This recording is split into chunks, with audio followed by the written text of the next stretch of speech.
The major news is about the jet airliner that has disappeared when it took off from Kuala Lumpur, Malaysia, headed for Beijing, China. It was operated by the Malaysian Airlines, and there was 239 people aboard, including an all-Malaysian crew. This also includes 3 Americans and various other nationalities on there, including a majority, about half or 50% of the people were Chinese citizens. Now, this is very suspicious, but I first want to say my condolences to the family and the friends and the loved ones of those that are missing. This is the last thing that anyone would want to hear about when we're talking about travel. Air travel has become relatively safe, but these types of things are still possible to happen and inevitable. What caused it, and where is the plane? At this point, after various days, I don't know how many exact days, I think it's been 4 days now, nobody has any definite information. They sent out a lot of search crews, emergency crews, divers.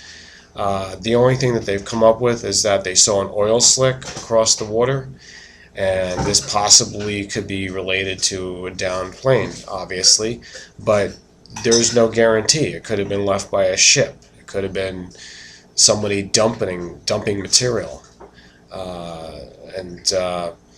But the interesting tidbit that came out today is that there were 2 passengers who boarded the plane that used stolen passports. So this is interesting, because what percentage of people that board planes use false identification? Isn't it really low? Yeah, even for something outside of the United States or outside of Russia or outside of Israel, these top security places. Malaysia has its own form of security. So, 2 passengers, that's kind of interesting, because if someone stole passports, like one happened to be an Italian passport and one was an Austrian passport, so that means that somebody was holding on to these passports physically in Malaysia, and then put 2 people on the plane that were heading to Beijing under false pretenses. So why were they going to Beijing? I mean, Beijing's a large city, so try to connect the dots here. But that's just a tidbit, and that's new, and I haven't heard that much about it, and I'm just speaking off the cuff because I really don't know. But I'm just saying, using my rational, critical thinking about this. We're talking about Malaysia. We're talking about going into China.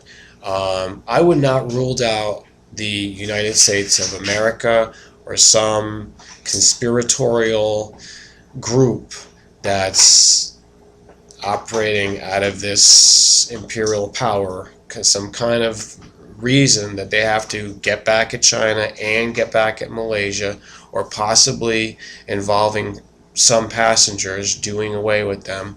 So I would not rule that out.